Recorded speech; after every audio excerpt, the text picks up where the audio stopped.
بسم الله الرحمن الرحيم. الحمد لله خالق الإنس والجان، والصلاة والسلام على النبي العدنان وعلى آله وصحبه ومن تبعهم بإحسان إلى يوم الحشر والنشور والميزان. أما بعد، فأعوذ بالله من الشيطان الرجيم والذین یبیتون لربہم سجدا وقیاما. ناظرین کرام، گزشتہ سے پیوستہ پچھلے درس میں ہم نے قیام اللیل کے آداب بیان کیے تھے. پچھلے درس میں ہم نے قیام اللیل کے آداب میں سے 3 آداب کو بیان کیا تھا. آج ہم ان آداب کی تکمیل کریں گے. رسول اللہ صلی اللہ علیہ وسلم نے فرمایا، قیام اللیل کا ادب یہ ہے کہ انسان جو قیام کرنا چاہتا ہے، ایک بندہ مومن رات کو سوتے وقت اللہ کا ذکر کرے اور ان اذکار مأثورہ کو اپنی عادت بنائے جو رسول اللہ صلی اللہ علیہ وسلم نے سمجھائے. ناظرین کرام، پچھلے درس میں ہم نے قیام اللیل کی فضیلت اور کچھ آداب بیان کیے تھے. آج ہماری گفتگو کا محور ہے قیام اللیل کے آداب. ہم بیان کر رہے تھے کہ بندہ مومن رات کو سوتے وقت نیت کو خالص کرے اور نیت کرے اور باوضو ہو کے سوئے اور اللہ کا ذکر کر کے سوئے. اور رسول اللہ صلی اللہ علیہ وسلم نے فرمایا، ما من مسلم یبیت علی ذکر طاہرا فیتعار من اللیل فیسأل اللہ خیرا من الدنیا والآخرہ الا اعطاہ ایاہ. جو شخص رات کو ذکر کر کے سوتا ہے اور رات کی تاریکی میں اس کی آنکھ کھل جاتی ہے، جو کچھ بھی اللہ رب العزت سے دنیا اور آخرت کا مانگتا ہے اللہ رب العزت اسے عطا کر دیتے ہیں. اور رسول اللہ صلی اللہ علیہ وسلم نے چوتھا ادب یہ سمجھایا کہ رات کو جب انسان بیدار ہو تو سب سے پہلے اپنے ہاتھوں کو اپنے چہرے پہ لگائے، اپنے چہرے سے نیند کو دور کرے. رات کو جب انسان بیدار ہو تو رسول اللہ صلی اللہ علیہ وسلم کی اس سنت کو بھی زندہ کرے. عبداللہ ابن عباس رضی اللہ تعالی عنہ فرماتے ہیں، استيقظ النبی صلی اللہ علیہ وسلم فجعل يمسح النوم عن وجهه بيده ثم قرأ العشر الآيات الخواتیم من سورۃ آل عمران. رسول اللہ صلی اللہ علیہ وسلم رات کو اٹھے اور آپ نے اپنے ہاتھوں کو اپنے چہرہ مبارک پہ لگایا اور نیند کو دور کیا اور پھر سورۃ آل عمران کی آخری 10 آیتوں کی تلاوت کی. 5واں ادب یہ ہے کہ انسان جب رات کو سوئے اس وقت بھی اپنے پاس مسواک تیار کر کے سوئے. کان لا ینام الا والسواک عند رأسی. رسول اللہ صلی اللہ علیہ وسلم کا معمول مبارک تھا کہ آپ اس وقت تک نہ سوتے جب تک آپ کے پاس مسواک تیار کر کے رکھ نہ دی جاتی. مومنوں کی ماں عائشہ رضی اللہ تعالی عنہا، صدیقۃ بنت صدیق، حبیبۃ رسول اللہ صلی اللہ علیہ وسلم، اس بات کا اہتمام کیا کرتی، آپ کے تکیے کے پاس مسواک رکھ کے سویا کرتی. حذیفہ رضی اللہ تعالی عنہ روایت کرتے ہیں، کان النبی صلی اللہ علیہ وسلم اذا قام من اللیل یشوص فاہ بالسواک. آپ صلی اللہ علیہ وسلم جب رات کو بیدار ہوتے، قیام کرنا چاہتے تو اس وقت مسواک کیا کرتے تھے. اور عبداللہ ابن عمر رضی اللہ تعالی عنہ روایت کرتے ہیں، رسول اللہ صلی اللہ علیہ وسلم نے فرمایا، علیکم بالسواک فإنہ مطیبۃ للفم مرضات للرب. مسواک کو لازم پکڑو، یہ انسان کے منہ کو بھی پاک کرتی ہے اور اللہ کی رضا کا سبب بھی ہے. رسول اللہ صلی اللہ علیہ وسلم کے صحابی سمرہ بیان کرتے ہیں کہ رسول اللہ صلی اللہ علیہ وسلم نے فرمایا، طیبوا افواہکم بالسواک فَإِنَّهَا طُرُقُ الْقُرْآنِ، اپنے منہوں کو مسواکوں سے پاک صاف کیا کرو، یہ تو قرآن کے راستے ہیں، تم نے قرآن کی تلاوت کرنی ہوتی ہے۔ بلکہ جابر رضی اللہ تعالی عنہ روایت کرتے ہیں، رسول اللہ صلی اللہ علیہ وسلم نے فرمایا، اذا قام احدکم من اللیل فلیستک، جو رات کو قیام کرنا چاہتا ہے، اللہ کے سامنے کھڑا ہونا چاہتا ہے، اسے چاہیے کہ مسواک کرے۔ فإن احدکم اذا قرأ فی صلاته، تم میں سے جب کوئی قرآن مجید کی کھڑے ہو کے تلاوت کرتا ہے، وضع ملک فاہ علی فیہ، ایک نورانی فرشتہ اس کے ہونٹوں پہ اپنے ہونٹ رکھ دیتا ہے، لا یخرج من فیہ شیء الا دخل فم الملک، قاری قرآن جو قرآن کی تلاوت کرتا ہے، جو کچھ پڑھتا ہے وہ فرشتے کی خوراک بن جاتی ہے۔ رسول اللہ صلی اللہ علیہ وسلم مسواک کا اہتمام کیا کرتے۔ اتنی بڑی نعمت جس کو آج مسلمان چھوڑ چکا ہے۔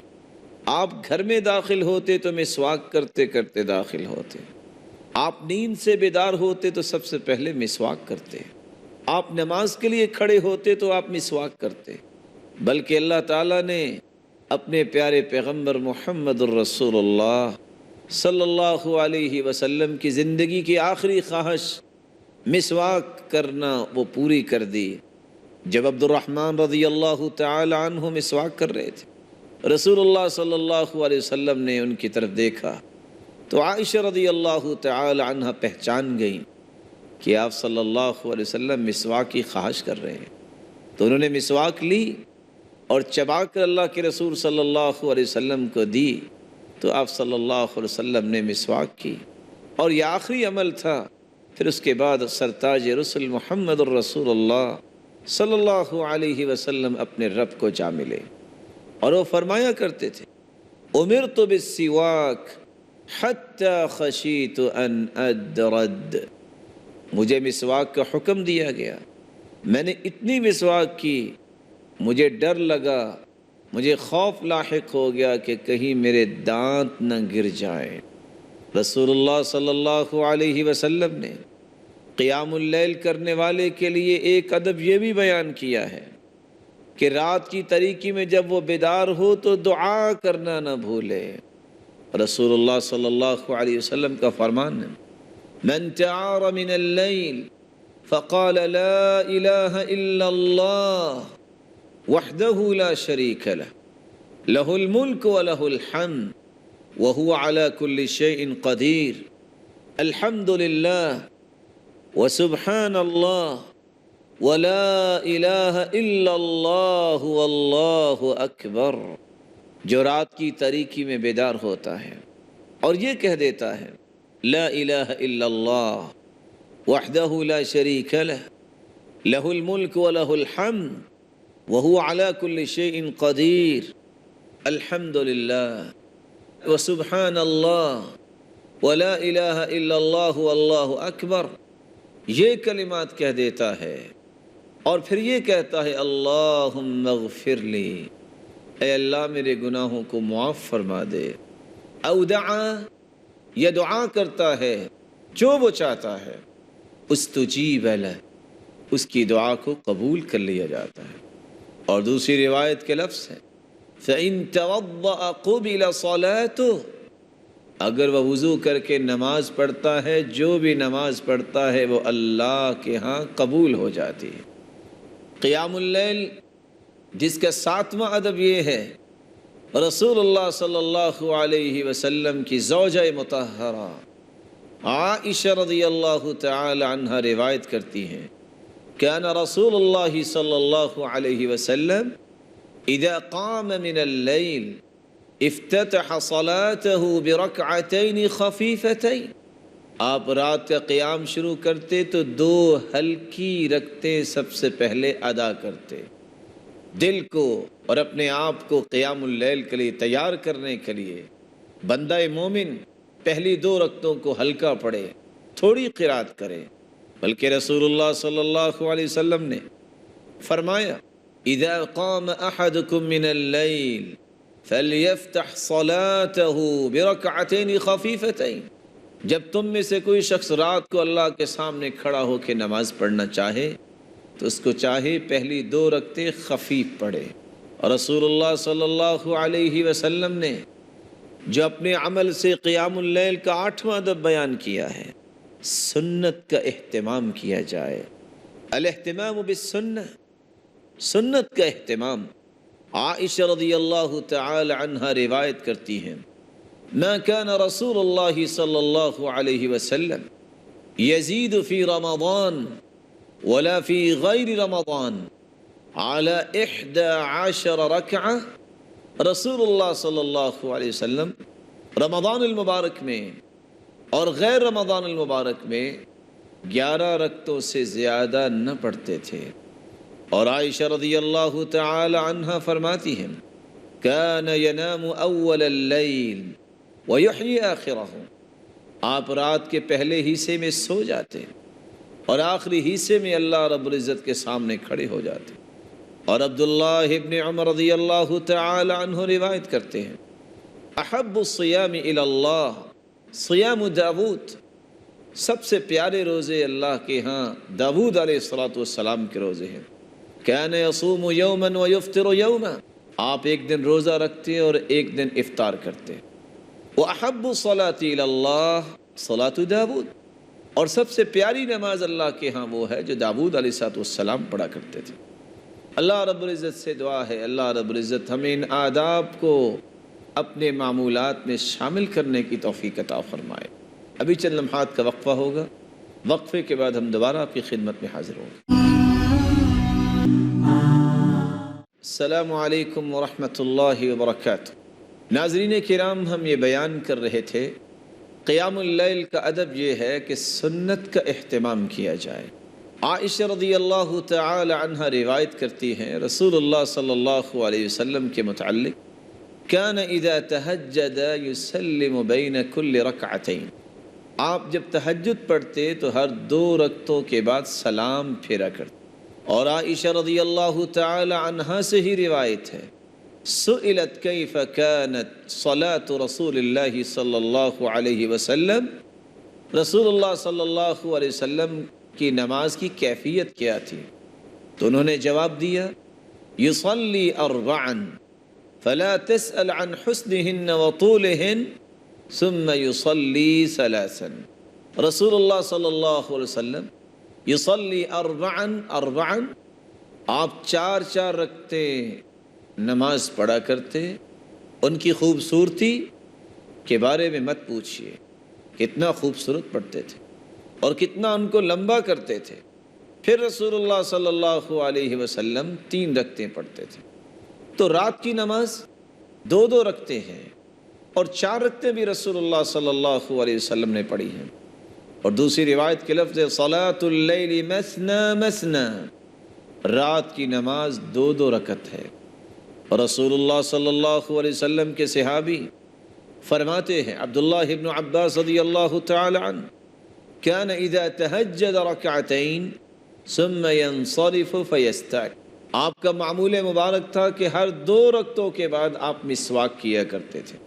اور ابو ہریرہ رضی اللہ تعالی عنہ فرماتے ہیں، کان اذا قرأ من اللیل رفع طورا وخفض طورا، آپ قیام اللیل میں قرآن کی تلاوت کرتے تو آواز کے اندر زیر و بم پیدا کرتے، معنی کے اعتبار سے آواز کو بلند کرتے اور آواز کو پست کرتے۔ رسول اللہ صلی اللہ علیہ وسلم نے فرمایا، من صلی العشاء فی جماعہ کان کقیام نصف لیلہ، ومن صلی العشاء والفجر فی جماعہ کان کقیام لیلہ، جو عشاء کی نماز با جماعت پڑھتا ہے، آدھی رات کا قیام اس کے نام اعمال میں لکھا جاتا ہے، اور جو صبح کی نماز اور عشاء کی نماز دونوں با جماعت پڑھتا ہے، ساری رات کا قیام لکھا جاتا ہے۔ بلکہ رسول اللہ صلی اللہ علیہ وسلم نے فرمایا، من نام عن حزبه او شيء منه فقرأه فيما بين صلاة الفجر وصلاة الظهر كتب له كأنما قرأه من الليل۔ صحیح مسلم کی روایت ہے، جو رات کو تہجد نہ پڑھ سکے، نیند آ گئی اور جو قرآن کا حصہ پڑھتا ہے وہ نہیں پڑھ سکا، وہ صبح کی نماز کے بعد سے ظہر تک اگر اسی طرح پڑھ لے، اتنی رکھتے ہی پڑھ لے، اللہ رب العزت اس کو ثواب اتنا ہی عطا کرتے ہیں کہ اس نے رات میں تہجد پڑھی ہے۔ اور یہ شریعت کی آسانی ہے اور یہ اللہ کی رحمت ہے۔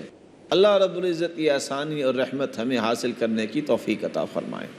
نواں ادب یہ ہے، انسان کو گھر میں بھی نماز پڑھنی چاہیے۔ انسان سنتوں کا اہتمام، نوافل، تہجد گھر میں پڑھے۔ رسول اللہ صلی اللہ علیہ وسلم نے فرمایا فَعَلَيْكُمْ بِالصَّلَاةِ فِي بُيُوتِكُمْ فَإِنَّ خَيْرَ صَلَاةِ الْمَرْءِ فِي بَيْتِهِ إِلَّا الصَّلَاةَ الْمَكْتُوبَةَ۔ گھر میں نماز پڑھنے کو لازم پکڑو۔ کون سی نماز؟ نوافل، سنتیں، تہجد، کیونکہ انسان گھر میں نماز پڑھتا ہے، فرض نماز نہیں، وہ بہترین نماز ہے۔ اور سنن ابی داود کی روایت ہے، رسول اللہ صلی اللہ علیہ وسلم نے فرمایا صلاۃ الرجل فی بیتہ افضل من صلاتہ فی مسجدہ ھذا الا المکتوبہ۔ جو شخص نوافل گھر میں پڑھتا ہے اس کو مسجد نبوی سے بھی زیادہ ثواب ملتا ہے، اس کو مسجد نبوی میں نماز پڑھنے سے بھی زیادہ ثواب ملتا ہے۔ ہاں، فرض نماز گھر میں نہیں، وہ شرعی عذر کے بغیر گھر میں نہیں پڑھنی چاہیے، وہ مسجد میں ہی پڑھے۔ رسول اللہ صلی اللہ علیہ وسلم نے 10واں ادب یہ بیان کیا، المداومۃ علیہ ان احب الاعمال الی اللہ ادومها وان قل۔ مداومت کی جائے تہجد پہ، قیام اللیل پہ۔ رسول اللہ صلی اللہ علیہ وسلم نے فرمایا اللہ کے ہاں پسندیدہ عمل وہ ہے جس پر ہمیشگی کی جائے، مداومت کی جائے۔ کان رسول اللہ صلی اللہ علیہ وسلم اذا صلی صلاۃ احب ان یداوم علیہا۔ اللہ کے رسول صلی اللہ علیہ وسلم جب نماز پڑھتے تو اس بات کو پسند کرتے کہ اس پر مداومت کریں۔ کان اذا غلبہ نوم او وجع، اگر نیند کا غلبہ ہو جاتا یا آپ کسی تکلیف میں مبتلا ہوتے، عن قیام اللیل، اور رات کو قیام نہ کر سکتے، صلی من النہار 12 رکعہ، تو وہ صبح اٹھ کے 12 رکعتیں پڑھ لیا کرتے تھے۔ رسول اللہ صلی اللہ علیہ وسلم نے فرمایا یا عبد اللہ لا تکن مثل فلان کان یقوم اللیل فترکہ قیام اللیل۔ اے عبداللہ ابن عمر، ایسا نہ ہو جانا فلاں شخص کی طرح جس نے قیام اللیل شروع تو کیا پھر بعد میں اس نے ترک کر دیا۔ عائشہ رضی اللہ تعالی عنہ فرمایا کرتی تھی رسول اللہ صلی اللہ علیہ وسلم نے فرمایا خذوا من الاعمال ما تطیقون فإن اللہ لا يمل حتى تملوا۔ جتنی طاقت ہے اتنے اعمال کرو، اللہ رب العزت انسان کو اجر و ثواب دینے میں اکتاتے نہیں جب تک انسان اکتاہٹ محسوس نہیں کرتا۔ رسول اللہ صلی اللہ علیہ وسلم نے یہ بھی فرمایا کہ اگر انسان تہجد پڑھ رہا ہے اور نیند کا اتنا غلبہ ہے کہ سمجھ نہیں آ رہی کہ میں کیا پڑھ رہا ہوں، تو اذا نعس احدکم فی الصلاۃ فلیرقد، جب اونگ آ رہی ہو تو وہ لیٹ جائے، حتی یذهب عنہ النوم، یہاں تک کہ نیند کا غلبہ ختم ہو جائے۔ فإن احدکم اذا صلی وهو ناعس، جب انسان نماز پڑھ رہا ہوتا ہے اور اسے اونگ آ رہی ہو، لعلہ یذهب یستغفر فیسب نفسہ، یہ نہ ہو کہ وہ بخشش طلب کرے اور اپنے آپ کو برا بھلا کہہ رہا، اللہم اغفر لی، اے اللہ مجھے معاف فرما، اور نیند کے غلبے میں اللہم اغفر لی، اے اللہ مجھے ہلاک کر دے۔ اس لیے جب نیند کا غلبہ ہو جائے تو پھر لیٹ جانا چاہیے۔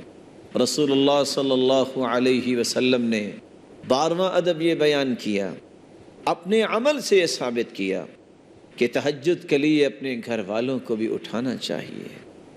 رسول اللہ صلی اللہ علیہ وسلم اکیلے تہجد کے لیے نہیں اٹھتے تھے، بلکہ آپ آواز دیتے قومی یا عائشہ، قومی یا عائشہ فاوتری، عائشہ تم بھی اٹھو اور تہجد پڑھو۔ بلکہ آپ صلی اللہ علیہ وسلم تو آواز دیتے ایقظوا صواحب الحجرات لکی یصلین، ان حجروں والیوں کو اٹھاؤ یہ بھی نماز پڑھے۔ بلکہ رسول اللہ صلی اللہ علیہ وسلم فاطمہ رضی اللہ تعالی عنہا کی شادی کے بعد بھی ان کے گھر گئے، اور تہجد کے لیے علی رضی اللہ تعالی عنہ اور فاطمہ رضی اللہ تعالی عنہ کو اٹھانے کے لیے گئے۔ اس سے یہ بات سمجھ میں آتی ہے کہ انسان جب اپنی بیٹی یا اپنے بیٹے کی شادی کر لیتا ہے تو بری ذمہ نہیں ہو جاتا، پھر بھی اسے اس کی آخرت کی فکر رہنی چاہیے، تڑپ رہنی چاہیے کہ میری اولاد جنت میں اعلیٰ مقام اس طرح حاصل کر سکے۔ رسول اللہ صلی اللہ علیہ وسلم نے یہاں تک فرمایا، رحم اللہ رجلا قام من اللیل فصلى وأيقظ امرأته فإن أبت نضح في وجهها الماء۔ اللہ رحم فرمائے اس شخص پر جو رات کی تاریکی میں اٹھتا ہے، تہجد پڑھتا ہے اور اپنی بیوی کو بھی اٹھاتا ہے۔ فإن أبت نضح في وجهها الماء، اگر وہ انکار کرتی ہے تو اس پہ پانی کا چھڑکاؤ کرتا ہے۔ تکلیف تو بسا اوقات ہوتی ہے، لیکن ادھر اللہ کی رحمت کا نزول ہو جاتا ہے۔ وَرَحِمَ اللَّهُ امْرَأَةً قَامَتْ مِنَ اللَّيْلِ فَصَلَّتْ وَأَيْقَظَتْ زَوْجَهَا فَإِنْ أَبَى نَضَحَتْ فِي وَجْهِهِ الْمَاء۔ اللہ رحم فرمائے اس عورت پر جو رات کی تاریکی میں اٹھتی ہے، تہجد پڑھتی ہے، اپنے خامد کو بھی اٹھاتی ہے، اگر وہ انکار کرتا ہے تو اس کے چہرے پہ پانی کا چھڑکاؤ کرتی ہے۔ رسول اللہ صلی اللہ علیہ وسلم نے تو فرمایا، اذا استيقظ الرجل، جب رات کی تاریکی میں کوئی بندہ مومن بیدار ہو جائے، من اللیل وایقظ امرأته، اور اپنی بیوی کو بھی اٹھاتا ہے، فصلیا رکعتین، اور دونوں دو رکعتیں ادا کر لیتے ہیں، کتب من الذاکرین اللہ کثیرا والذاکرات، یہ دونوں اتنے خوش نصیب ہیں جن کو دو رکعتیں نصیب ہو گئیں اور دونوں نے تہجد کی دو رکعتیں پڑھ لی۔ اللہ رب العزت ان دونوں کا نام اللہ کے ذکر کرنے والے مردوں میں اور ذکر کرنے والی عورتوں میں لکھوا دیتے ہیں۔ رسول اللہ صلی اللہ علیہ وسلم نے سنا، قرآن مجید کی آواز آئی، آپ نے سوال کیا، اصوت عباد، یہ عباد رضی اللہ تعالی عنہ کی آواز ہے؟ عائشہ رضی اللہ تعالی عنہ فرماتی ہے، جی ہاں۔ اللہ کے رسول صلی اللہ علیہ وسلم نے دعا دی، اللہم ارحم عبادا، اے اللہ اپنے اس بندے عباد پہ رحم فرما دے۔ اللہ رب العزت ہمیں بھی اس نعمت سے نواز دے، ہماری اولادوں کو بھی اس نعمت سے نواز دے۔ اے اللہ ہمیں اس تہجد کی نعمت سے سرفراز فرما دے، ہمیں خالص اپنی رضا کے لیے اس کی توفیق عطا فرما اور ہمیں پابندی کی توفیق عطا فرما، اور کل قیامت اپنے محبوب کی رفاقت نصیب فرما۔ وآخر دعوانا ان الحمد للہ رب العالمین۔